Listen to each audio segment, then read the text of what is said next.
That's what I really encourage moms is like every time you feed them a healthy snack or meal, that is a win. And we're focused on those wins because it's a long game. It's a marathon. So if we can encourage ourselves in little ways throughout this race of life, it goes a long way. You're listening to the Healthy Parenting Handbook podcast, just the thing we all said we needed when we first became parents. Remember that feeling? Where's the handbook for this? It happens again when your kids are teens, just in case you were wondering. I'm your host, Katie Kimball from Kids Cook Real Food, and I bring together experts in the fields of health, nutrition, parenting, and more to help you parents who really want to raise healthy, independent adults get the information you need. Parenting is the toughest and most rewarding job in the world. Thanks for joining me to consult this Healthy Parenting Handbook, your guide to raising kids intentionally. Please leave an honest review, especially on Apple Podcasts, so that others can find us too. My guest today is a young mom who started her journey in middle school with a few health problems. And as many people do, when she solved those, she was fired up to share what she had learned with the world. Chandis is a Christian wife and a homeschooling mom of 3 little ones. She's a registered dietitian nutritionist, or an RDN, with a degree in nutritional science from Pepperdine University. She's worked for over a decade as a registered dietitian in different settings, including the dietetic supervisor of a 40,000 student school district, as well as doing one-on-one nutrition counseling. Now, as a mom of 3, Chandis's professional and personal motherhood experiences, along with her Christian faith, have culminated to create a new video series, Eating Close to Nature. In this creation-based series, Chandis hosts 12 video episodes where you'll learn the why behind the food choices she recommends and the details of specific products, brands, and recipes she uses to nourish her family. This is a wholesome series the entire family can watch, and it's very visual. Chandis has dedicated her career to supporting moms in navigating nutrition information. And today she's excited to help clarify some common nutrition questions that can help lighten the load for moms and families. As you listen, and if you feel like you're connecting with Chandis and you really want to buy her course, you can go to closetonature.health, use the coupon code HANDBOOK for 20% off the Eating Close to Nature series. Chandis, thank you so much for being here. The moms in my audience really need your information. Thank you. I'm so glad to be here. I think you have such a heart for moms, and you understand that we sometimes feel burnout, that, we're trying to just do it all and do it all correctly. And then our bodies say, ladies, you can't do it all. You have to pay a little attention to this body here that you're living in. So I'm super curious your background, like what drew you in the first place to study nutrition? And then what was that catalyst where you were like, oh my gosh, moms need this now? That's such a good question. So I have been a dietitian now for 10 years, but my love of nutrition started a long time ago. And really it was because of my own health issues that I started having in middle school is when I can remember. And I wasn't sure what it was, and it was causing me a lot of anxiety. So basically what I came to find out through my mom's help and assistance was that what I was eating was absolutely causing effects in how I was feeling. So I would try to hang with my friends with the amount of junk food or sweet foods, and then still try to study and do my homework, play multiple sports. And I often would get shaky, lightheaded, feel like I could pass out. That's what would cause anxiety because I didn't know when that would happen and what was causing it. And so eventually I found out that I did struggle to maintain my blood sugar if I wasn't able to eat throughout the day, which a lot of times at public school, it is hard, especially back then when I was going to school, there was less opportunities to snack. I know now there's a lot more awareness around kids getting nourished throughout the day.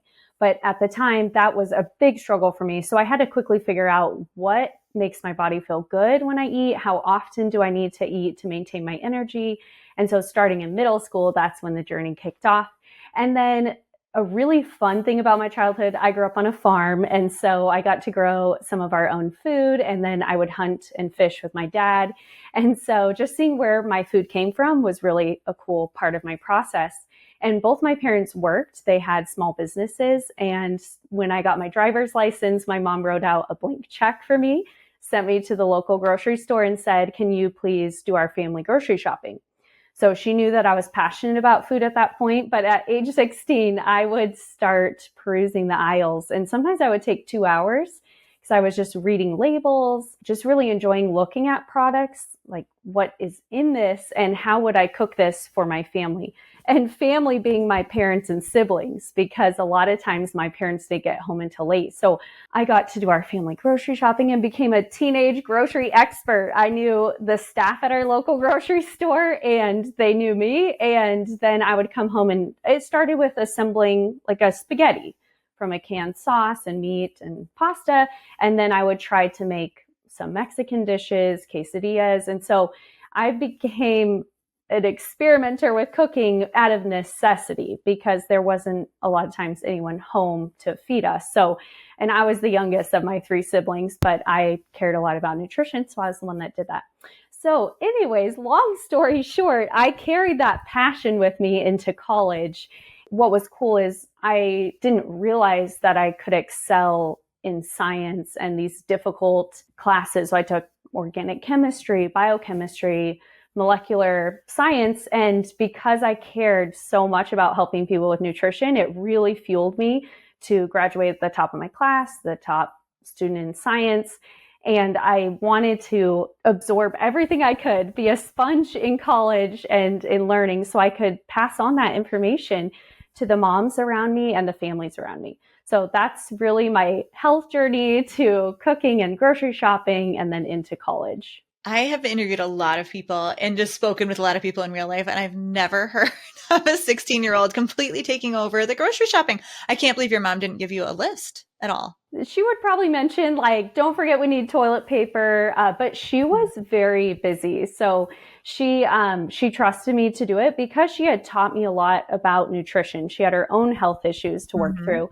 And so she knew that I was I cared a lot about their money. So I wanted to make good choices because I saw how hard they worked to make that money.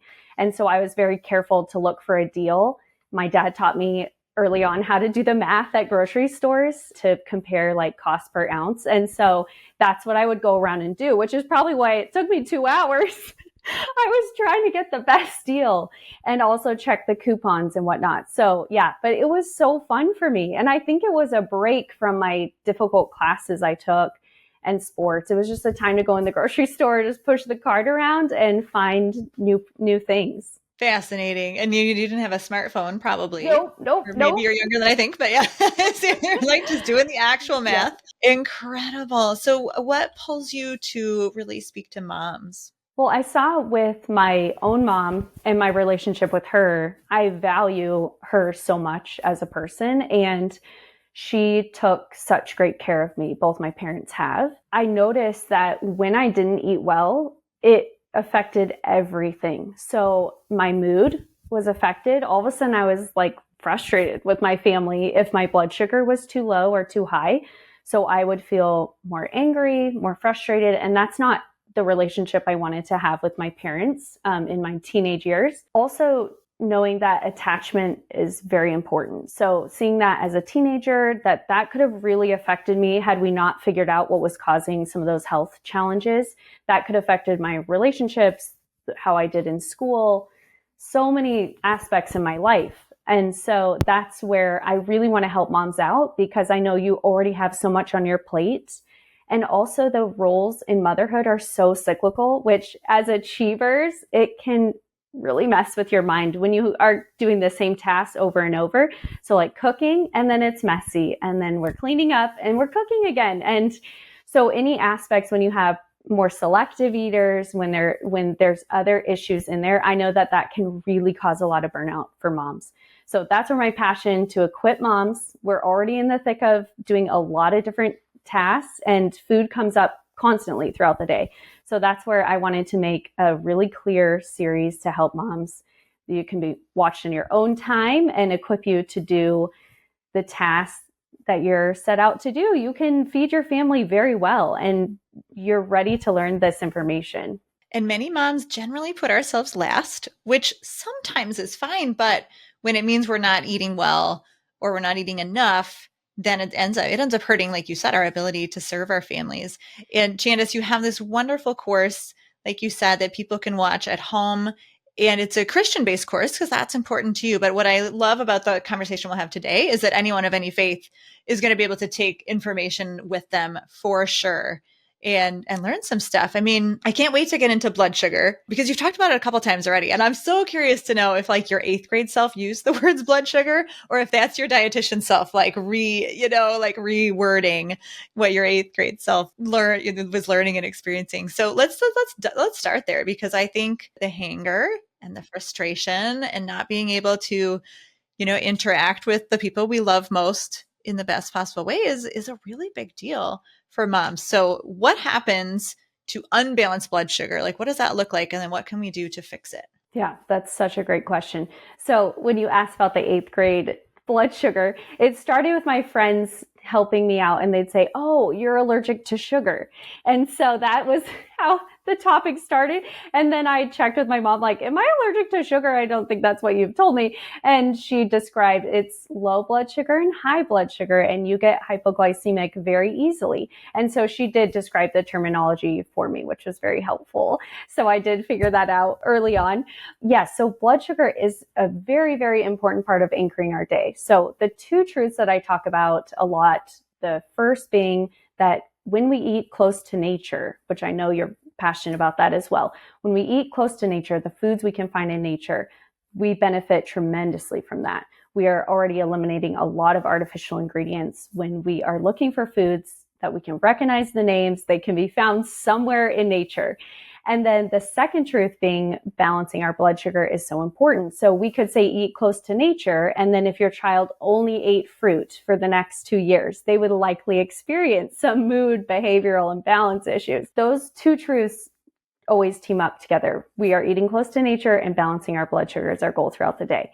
So when we don't balance our blood sugar, that means we either go too long without eating or we're eating foods that spike our blood sugar. So when we go too long as moms, because oftentimes the day gets ahead of us and we haven't eaten in 3-4 hours, we can start to have more mood swings, anxiety, shakiness, lightheadedness, and it can cause a lot of tiredness too. So we might just want to climb into bed, not realizing that really we haven't eaten in 4 or 5 hours, and that could really boost our energy. Just like a car needs fuel, our bodies need fuel. And that goes for moms and kids as well. And then the second piece being balancing our blood sugar by not eating foods of too high of carbohydrates. And that's natural carbohydrates in natural sugars. Like our family likes to eat maple syrup and honey. And those items can spike our blood sugar, just like potatoes, corn, starchy foods. But the ones that often in a typical diet nowadays look like crackers, cookies, cakes, and a lot of processed snacks. What I help teach moms is that we're really looking to anchor our day with fat, protein, and fiber. So we are looking for healthy fats like avocado, coconut, cream, butter. Those are foods that my kids love. Kids tend to crave fat. Sometimes parents will notice my kid wants to eat butter, like off the table. They'll just grab a spoon and want to eat the butter. And I did the same thing as a kid. Our brains are made up of about 60% fat. So all of our cells in our brain are wrapped in fat. And that's really important for our mood and our clear thinking. And so I encourage parents to feed their kids fat. It really helps calm us down. It's like a hug for our bodies and our mood. And I love when I can give my kids fat at all of our meals and most of our snacks. Then the second piece, protein, is very anchoring to our blood sugar. So fat doesn't spike our blood sugar, protein doesn't spike our blood sugar. And so we eat animal-based protein in our family. You can absolutely find other ways to balance your blood sugar with plant-based protein. It tends to be easier to eat eggs, pasture-raised eggs, grass-fed beef, and organic chicken if it's within your budget. And that's what we have for breakfast, lunch, and dinner. We incorporate a lot of protein into our day. And then fiber being a third way of anchoring our blood sugar, and that looks like whole grains, legumes, lentils are an excellent source of fiber, and also fruits and vegetables in their whole form. So those are the 3 main topics that I have taught my kids for balancing blood sugar: fat, protein, and fiber. And when we do balance our blood sugar, and we've all experienced this, thankfully, many times, we can feel calm, more resilient to take on different tasks, and it helps us get from one meal or snack to the next. I would love to know how old your kids are because as soon as you said that's how I talk about it to my kids, I'm like, ooh, I wonder, because we use different words at different ages. So where are your kids right now? Okay, so my kids are 8, 6, and 3, and they've heard it their whole life. Because it affects me so much, my blood sugar, they know that likely it does affect them too. And so we talk about fat, again, being a hug for our bodies, it's a hug for our mood. And we talk about protein really giving us good strength and energy through the day, and fiber being that anchor. And it also helps clean out our guts. So that's the way that I describe it to my kids. And not that they're looking for that with each meal, but they do know it's being served to them. And a lot of times I set the meal components out on the table, they dish up themselves. So there's always an option to have a healthy fat, protein, and then plants with our meals and snacks. And they're building their own plate around that. That's awesome. My youngest is 10 right now. He's a fourth grader. And I say similar things, probably not quite as much as you do. Probably not quite as much as I should, because I'm just like, oh, but particularly at breakfast, I keep telling my kids, like, you need to make sure you have some protein. You need to make sure you have some fat to make it last for your day. And what's trickier for me, like they can regurgitate those words, but knowing what's in each food. Like I kind of have to tell them, like you could add a sausage to your rice pudding, or you could grab a big glass of milk with your muffin. Do you have, like, how do you teach the kids the contents of each food? Like, where is it? Where are the fats? Where are the proteins? That is such a good question because we're not taught a lot of this in school. And so there's different ways that I teach it in a public setting, either at our homeschool co-op or in public school. I like to do bingo with kids. And so one day I'd love to have a resource where you can play bingo with your kids and they're learning that this is a fat component, this is a protein, and this is a fiber. Really, it's just like with anything else. When we start implementing these little ideas when they're really young, like you're saying, as a mom, you're mentioning like, okay, we're going to have this sausage because it's a good protein for our breakfast. That's what I've done since they're little. So really it's like it's almost like adding straws one on top of another. They're learning it a little bit at a time, but there are really great visual resources. I'm definitely a visual person. So I have shown my kids, this is what protein looks like. And I will set food components out on the counter. These are protein items. These are healthy fat items, and they've got butter, an avocado, coconut that's sitting there. But it's really a little bit over time. They hear it over and over. And then when I make breakfast, we have eggs or uncured bacon with it. I'm discussing with them, let's go ahead and have our breakfast so that we're fueled for the day. We've got our protein here and we can get going on our activities. I love the term fueled for the day. And I think, there are so many words that we use, so much language that we use around food. And there's a lot of conversation, especially out on social media, about words we shouldn't use and words we should use. You know what I mean? Like people say, don't say food is good or bad. There's a lot of opinions, but I love the word fuel. I think it's bipartisan, right? Like probably everyone can say, yes, fuel for our bodies. So parents, if you're looking for like, what words do I use around food? I think that's just a fantastic one. And you're right that the kids will start to pick this up. As you were talking, I was picturing that it would be fun to get out just a small variety of like maybe 10 items and have the kids at the table and yell out like fat and see how fast they can grab it, like playing spoons. I don't know if you ever played that card game, and a protein and just see. And that would be like just a fun, goofy 5-minute thing, that you could do. But that is such a fun idea. Yeah, great point. And in the series, I do a lot of visuals. So it's for families to watch together, which has been fun. But I will show, here's a meal component and what can we add to it to make it a complete meal? Because that's how we talk too in our family. We want to eat complete meals and snacks so that we can nourish and fuel ourselves for the day. So an incomplete meal for us would look like some gluten-free pasta with a red sauce. And then in the series I show, we're going to add in some beef and some olive oil. That's our protein and our fat. So I go through and do that with different meals.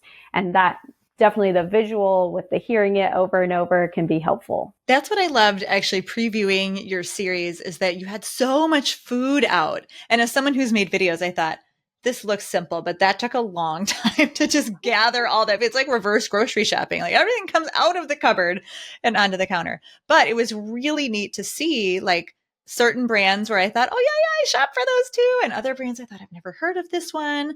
And it was very visual to see you putting those together, making the complete meal. So well done on that. It's I did not actually realize that it could be for kids to watch too. So now I feel like I need to go back and like put it up, during dinner. Like, let's watch this 10-minute video. When you teach people, Chandis, because you're an RDN, so you work one-on-one with people as a dietitian, do you recommend certain diets or certain lifestyles like intermittent fasting? So that's a great question. In our monthly cycles as young moms, or whether we're going through perimenopause, menopause, we constantly need fuel for our bodies to do what it knows how to do. So our bodies know how to have a monthly cycle. We just need to supply the fuel for it. Our kids know how to be active and run around and think like a sponge. They need the fuel to be able to do that. So I don't recommend calorie counting. A lot of times I find these truths in nature. So when I pull a carrot out of the ground, I have no idea how many calories are in that carrot. There's not a food label on it. When I shop in the grocery store, I am looking at labels to see what the ingredients are and how much added sugar is in a processed snack item.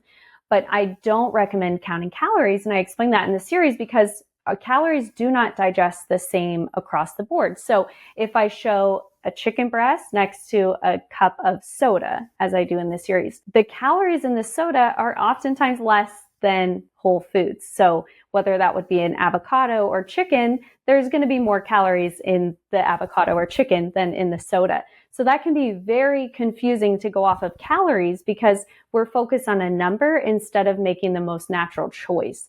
The calories in the chicken and avocado digest completely different. They digest much slower than the calories in the soda, which spikes our blood sugar as soon as it enters our body, essentially. Chicken and avocado, on the other hand, slowly break down, provide lots of nutrients. They support our blood sugar being balanced.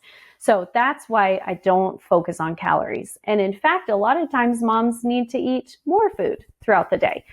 Without realizing it, especially if you're pregnant or nursing. The second component is intermittent fasting. And like I was saying, in the season we're in busy motherhood, intermittent fasting is really a quick way to hurt our adrenals and our thyroid by not supplying the nutrients that they need throughout the day. So food is a really great way to have self-care for ourselves throughout the day. When we don't feed ourselves, it's just much harder to take care of ourselves, not to mention the sweet little ones around us that need a lot of extra help, or those teenagers that need extra emotional support. So I don't recommend a certain diet. I do recommend eating as close to nature as possible and learning about blood sugar so you can start to help yourself balance your blood sugar and your family's blood sugar. And I've heard that before. I know Cynthia Thurlow has a TEDx talk on intermittent fasting for women, but I believe she talks about it more in that perimenopausal, postmenopausal time period. I think when we think about close to nature, one could say the aspect of intermittent fasting about not eating late at night is probably good, right? Like our ancestors were not cracking open a bag of chips at 11 p.m. The kitchen was closed because there was so much work to create food. Like you had dinner and you were done. But yes, I'm sure what you're thinking of when people intermittent fast, they often skip breakfast. And for a mom, would most of us be blood sugar fasting or crashing rather in the mornings? Exactly. Yes. So we naturally fast during the night, or we should be, like you're saying. That is a very important part of resetting our bodies each day, and also following the natural light in nature. So being aware that it is time to stop eating when it gets darker, and then we can start again at sunrise. That is a very helpful thing. When we are nursing, so I'm still in that young motherhood stage, and I know listeners are in different stages, but when I would nurse during the night, I woke up very famished. And so it's very important to refuel right away. And I don't start my day with a big mug of coffee. That would be very destabilizing for me. I instead start with hot cocoa. And if you can have coconut milk or goat's milk, that's great. But if you're able to have dairy, I have organic half and half in the morning with organic cocoa powder, some sea salt if I need extra electrolytes, and then I sweeten it with monk fruit or maple syrup. That's how I start my day, especially when I'm nursing. So I was nursing or pregnant for 8 years straight. I didn't take a break from either of those. And so I really, really had to fuel myself because I nursed for so many years. My milk supply depended on myself eating. So that was a good motivator for me. But that's how I start the day, is with hot cocoa and a nice drink of water, tea, lemon water. And then we have a savory breakfast every day. And that helps kickstart the day for all of us. We're all starting with balanced blood sugar, lots of protein and fat for the day. And I explained in this series that our energy is a lot like a campfire. That's my favorite analogy for describing our energy. So the logs in a fire are long-lasting burning fuel, and that looks like healthy fats. Then the next component on a campfire are sticks. And we need lots of sticks for a good campfire. And that is protein. So this is another way to describe this to kids. And finally, kindling on the fire is carbohydrates. So in America, we tend to get a lot of kindling, which is a quick burning fire that burns fast and then it burns out. So kindling, I recommend just some carbohydrates throughout the day to help facilitate healthy hormones, but we don't need to overly focus on carbohydrates. So a campfire analogy can be helpful. I need the healthy fats to burn longer between meals. I need the protein to sustain me and have a good burning energy. And then kindling is just a little bit of carbohydrates to get my day going. And for kids who have made campfires, this is a great visual because especially kindling, it goes fast. I think that's why it's like most related to those carbohydrates, because they're the fastest burning energy, right? Yes, exactly. And so kindling is just, it's gone. And if you're making a fire and it fails, it's probably because you probably have enough kindling. Everybody has enough kindling, but you might not have enough sticks to catch. You might not have enough logs to catch. And so it's very much makes sense to use that as an analogy. Now, what encouragement, Chandis, do you have for moms who are starting to feel burned out? They've cooked, they've cleaned, they've had that cycle of cooking and cleaning for years. And they're like, I'm just tired. Can I just crack open the bag of chips, please? Absolutely. It's an amazing job. It's incredibly difficult and it's incredibly rewarding too, knowing that we are establishing the foundation for each of these kids in their future. So I really try to be encouraging to moms that we're focusing on the things we're doing well and we're building on that. So we're not all going to be perfect at all the components. Maybe you don't like grocery shopping. Maybe your husband can step in, or you can make it more of a family game like we tried to do. But for moms who are starting to feel burned out, I think it's important to go back and think, is this meaningful? Does it matter to feed my kids? And I've gone through seasons of that. Does it really matter? Could I just slide them something that's already made and just call it a day? And there's days where we do cut corners on our meals, and that works well for our family. But most of the time, recognizing that for whatever reason, we were created to eat, and we not just once a day. For some reason, it's lots of times throughout the day. It can feel like a lot, but we try to have 3 meals and 2 snacks. And what I notice is, unfortunately, there's no way of just plugging ourselves in. There's not a magic pill we can take to be full all day. When we realize what's the point of it all, it is really for healthy attachment.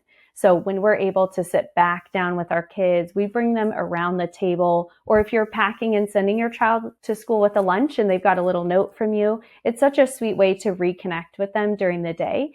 And that's what has fueled me to keep going for a decade in feeding my kids, is knowing there's a reason that we have to eat a lot. And so if we're going to do it, we might as well do it well. And I might as well recognize that this is a moment that I won't have for the rest of their lives when they're older. We won't be coming around this table so many times. I won't be stepping on crumbs and cleaning up spills, and I'll probably miss those stages. Right now, it can feel hard, and giving ourselves grace for that. This is a challenge. I'm not paid to do this, but recognizing that they are growing up to be healthy and strong and well attached to their family system, which will serve them tremendously the rest of their lives. And of course, I have to throw in, as the kids' cooking teacher, that when moms are starting to get burned out, it's probably time to pass on some cooking skills to your kids, both because it will benefit them, but also because you deserve a little help. It's good to share the load. I'm at the point now, I mean, my kids are 10, 13, 16, and 19. And so I've got 3 kids who make a meal once a week. Don't get jealous, Chandis. Don't ever compare your beginning to someone else's end or your middle, but they all pack their own lunches. The youngest, I mean, the baby of the family, we call it the baby of the family for a reason, right? Because we do tend to treat them little longer. He's working on it. We're about halvesies right now, unpacking his lunch. But they mostly make their own breakfast. And it's a little bit of a challenge in my mind because that attachment piece that you're talking about, where we are like feeding and nourishing them, right? First with our physical bodies as moms in the womb and breastfeeding, if that worked for the family. And then we continue to feed them. And so there is a passing off process of, gosh, am I still, am I doing my job? Am I still doing my job as mom? But you know what? Even though they're cooking, like moms still do a lot. And I know that, we definitely try to come together nightly as a family. Sometimes it's not all 6 of us, but we work really hard to focus on that community building and that family unity time. And of course, I am still in charge of bringing all the food into the house. I'll get home from Costco and be like, Mom hunted and gathered.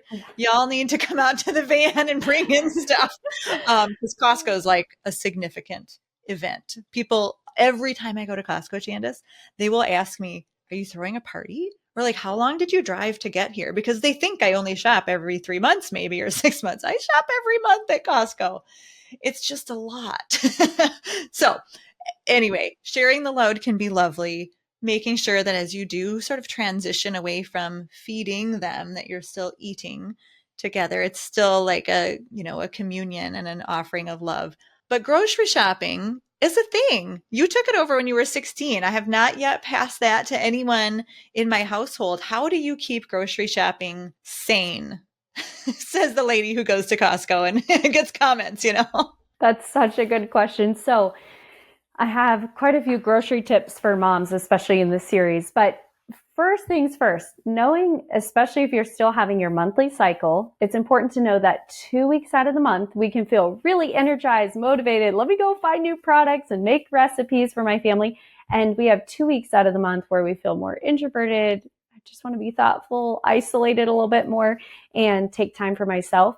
And that's okay to not always be excited to go grocery shopping. So if I'm now more aware of my cycle and giving myself grace, like, you know what, I just want to sit in sweats and I don't want to get groceries today. I'll do a grocery order this week, or my husband will go pick it up. But a lot of times I make it a full family activity. So that's a part of our homeschooling that we do, where we grocery shop together. And I know that's not possible for every family, but I do prepare by eating first before we go to the grocery store. And we're making sure we're well fueled to do that and make good choices while we're there. Everybody is well fed. We go as a family. We're looking to always spend money once a week to be able to afford groceries, especially right now. We follow a monthly budget. So we have a poster board at home where we keep track on a visual scale of our budget. So we review the budget before we go into the grocery store, and then they're all looking for a deal too. So we're kind of like a family of hunters and gatherers, and it's become a fun thing. But I bring my husband with me because inevitably someone needs to go to the bathroom, eat a snack, something happens where it's helpful to have him there. When I've got the 5 of us, then we're working as a team, and then we go home with our receipt, we add it to our visual budget board, and it's been a really fun thing to do in this season. But it's not always feeling fun. I just recognize that it's an important thing for them to learn how to do. And a big part of grocery shopping sparking joy for me is that I don't go to the same grocery store week after week. I like variety. So I tend to go to 2, 3, 4 different grocery stores during the month, but only one grocery store a week. Because I don't know if you're like this, but if I need to just run in for one item I forgot, I tend to come out with $60 in other things. And that can really hurt the budget if we're just randomly going into grocery stores throughout the week. But I like to fuel myself up, go as a team. We're following a budget. We're looking for a variety stores. We also only shop at discount or budget grocery stores. So even though I absolutely love healthy products, I can find those at our local grocery stores like Walmart, Winco, and Grocery Outlet. So a lot of families live near a discount grocery store and they don't even realize it. So many moms that I work with are unaware that we live by a grocery outlet, which essentially is a grocery store that has surplus groceries. Something might have been mislabeled or it's going to expire soon. And so that's a fun way for us to go around and look for organic or natural products, things we can find in nature at a discount price. That's what I think makes it fun. And I tell my husband, like, if I were to have any type of addiction, it would be finding discount groceries. Like we will go on road trips and I will see on a map that there's a discount grocery store. And I'm like, should we stop or keep going? Because the baby's asleep. So that's just a part of my personality. And it's fun because instead of buying other things, maybe clothing or things for our home, I really have pared back on that so much. And we just spend our money, and it's fun to get groceries and try new products. We don't choose to buy new cars, new clothes, and new things for our home. So those are some tips that work for our family in grocery shopping. We're also going in to get our main meal components, and any extra money in the budget, because we're calculating in our minds as we're shopping, any extra money can go to snacks, drinks, and desserts, but the main meal components need to be purchased first. That right there is gold for grocery budget shopping, is start with the needs, move on to the wants. Because if you don't have snacky foods, right, that week, or whatever, you don't have a bunch of snacky foods around your house, it doesn't mean that anyone's going to go hungry. It just means you might have some leftovers for snack, or maybe you have some nuts around. Like, there's always food, and particularly those prepackaged snacks, those are budget busters, right? They're so pricey per serving or per ounce. So I love that one. I also wanted to point out your idea of shopping at one store per week, but you still switch up the stores. And I think people, especially when they get into that discount or budget mindset, they think, I have to make sure I go to all my stores every week and get all their sales, which ultimately sometimes we end up spending more because we're going to so many stores. Plus it's a time drain, right? We have a time budget as well as a financial budget. So I think that strikes the balance really, really well. Personally, my time budget is even more important than my financial budget. So I just do Aldi, Costco, all that for me. But it's such a time saver because I know exactly what I need at Aldi. I can almost turn my brain off. You know what I mean? Or Instacart it, which is definitely prioritizing time over budget. But, we have different phases of life. And so if I can grocery shop in 10 minutes, at 10 p.m., for me, that's a win. But I have kids who are going off to school and running a business. So we're in different phases of life. I love that you infuse fun into grocery shopping. And I think maybe some listeners are feeling a little cynical or skeptical about that. Like, did Chandis just say fun? Grocery shopping is fun in the same sentence. So I think don't feel like you have to have fun grocery shopping. But what if we just sort of twisted our minds a little bit and opened up our minds to how could I find some fun in grocery shopping? So I feel like you're a competitive person and You're like, how can I get the best, And so if you're like, the scientific person, there's gotta be different little infusions of fun that can happen in grocery shopping if we're looking for it. Yeah. If we look at it as a drain and we treat it like a drain on our time and energy, well, that's what it's going to be. So that was actually was fun to listen to you talking about your grocery trips. And I love that so much. And yeah, something along that same line. I notice in my mindset as I'm pushing the cart, it's almost like a basketball hoop. And I'm looking for the positive scores that we get in our basketball hoop. And so we've talked about that as a family. Like, let's see what we can get in the net this week, like when we go to these discount stores, because sometimes it can be tiring. You do have to search the shelves high and low to find the products that we actually would want to eat as a family. So we're like, let's get it into the cart. And so I think in general with motherhood, I try to focus on the wins and what's going well, because if I don't give myself that grace, I can really get down on like, oh no, was that even okay that they had a donut this weekend? And if I focus and get tripped up on the imperfections, it can send me down a spiral of not feeling motivated or empowered to feed them well. So that's what I really encourage moms is like, every time you feed them a healthy snack or meal, that is a win. And we're focused on those wins because it's a long game. It's a marathon. So if we can encourage ourselves in little ways throughout this race of life, it goes a long way. That's a wonderful message of hope that we all need to hear. I think a lot of parents will sometimes focus on the losses when they use phrases like picky eaters. They say, I'm doing all the right things, but at the end game, my kids aren't eating the food.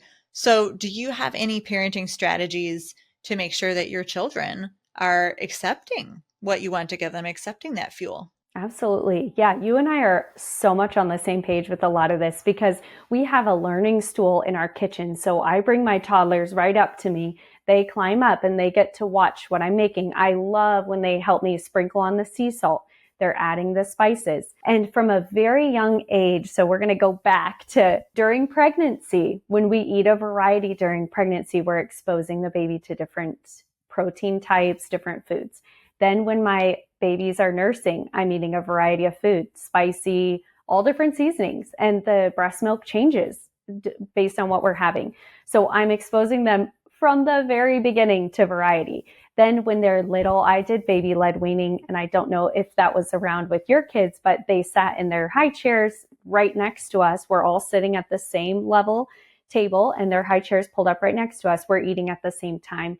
They're getting the food that we're eating during the meal. So that can be soft sweet potato, avocado, some soft chicken, and I put chicken broth in their bottle. So they're exposed to a lot of savory foods.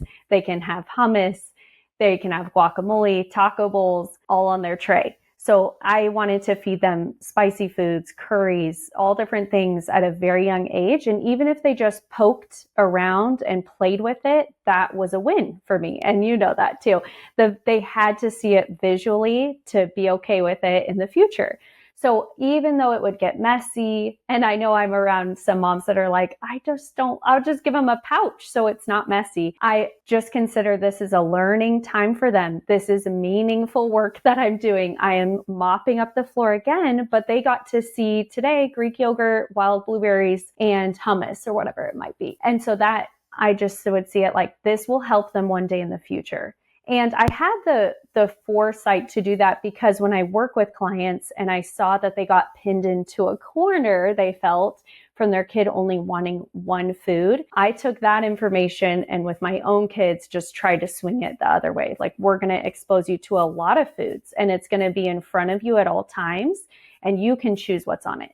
So from that baby-led weaning phase, then on to toddlers cooking with me, and they start at a young age. So they are stirring things in and they are watching me. Of course, we're careful around heat and knives with them, but they can chop things with a spoon and they're just playing along with me. And we just basically don't need a play kitchen in our house because the kitchen is theirs to play in. That's when we bake together, we're all adding components and I let them crack the eggs. Like, it can get messy, but it's so important. So I have not encountered any particular eating in my household, but I will say, like you do, we're all selective eaters. So we go through phases of our gut not being ready for certain foods, like a lot of raw broccoli, let's say, as a 2-year-old. Our guts aren't set up a lot of times for a lot of fibrous foods, and our teeth aren't set up to chew salads as a baby. So just recognizing like our guts are changing, our taste buds are ever changing, and that includes all the way until we're elderly.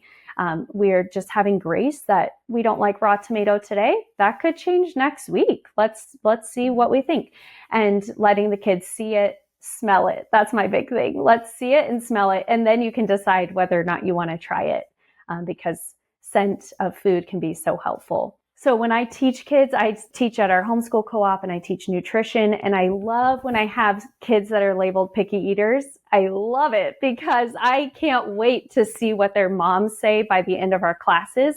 Like, this is crazy. He ate a sandwich this week and he would never even bite into a sandwich in his life. And she's like, I don't know what it is about your class, but something has changed where he is now trying food. And I explained to the moms, when we make something as a class, everybody's making it. So they're much more likely to try it. And their classmates are all trying it. And also, I never pressure them to try a bite. They can look at it, poke it, smell it. They can toss it or share it with a sibling. They don't need to try a bite. And so those are ways that, just like you mentioned in your awesome TED Talk and on your site, we are not pressuring kids. We still want to maintain healthy attachments, but showing them like food is beautiful. And look, when we cut it and it's squishy and it's pink inside or whatever it might be with a watermelon or a star fruit, those are just fun ways to expose them to the food without the pressure of forcing them to take a bite. For sure. Man, that brings so much joy to my kids' cooking teacher heart to hear about your little toddlers on their learning stool and your homeschool co-op kids. Beautiful, lovely. And you told so many stories of exposure. And you're so right that exposure is the antidote to picky eating, right? If they're narrowing down foods, variety is absolutely the antidote. Chandis, so much helpful information here. You know, my science geek brain is full, and it's always a good reminder. Like, I get the blood sugar thing, I get the fat and protein thing, but it's like, yep, that's a good reminder to just keep it really consistent at every meal to help the whole family feel better and be fueled. Now, with all this information, it's our job at the end here to kind of distill it down. So I love to leave parents with that one step, that quick win that they can take when this podcast is over. What would you say mom should do first? I think for your listeners, it would be awesome if they take a step back, look at their kitchen and see what they're doing really well. Most likely they've got some great things going on in their kitchen. So if you can have some grace today and notice, you know what, I have been doing that in this season. Even though it's been a challenging season, I've been feeding them well at dinner, or I have been able to incorporate some things from nature into their lunch. So recognize what you're doing and see if it can snowball to the next step. Nice. I love it. We love keeping it positive. Chandis, we want to send people over to get to know you and to take your course if it feels like a good fit. I know listeners can use the coupon code HANDBOOK for 20% off the Eating Close to Nature series, and that's at closetonature.health. That's right. Okay. Chandis, thank you so much for being here today. Thank you so much. It was great talking to you. Thank you for listening to this episode of the Healthy Parenting Handbook podcast. I hope your brain feels fed and your heart feels full and that you feel connected, knowing that there are other parents on this journey with you. We're just trying to raise healthy, independent adults. And you know, the next time you think, man, there is no handbook for this job, now there is the Healthy Parenting Handbook. Look up the podcast wherever you listen to your podcasts. Please leave a review, my friends, as that helps other parents who need this information to find us. And of course, subscribe. That's a huge help. You can also look for our shorts as a reel on Instagram at Katie Kimball Kids Cook, or subscribe to the Healthy Parenting Handbook Shorts channel on YouTube. You'll get those bite-sized portions of healthy parenting advice.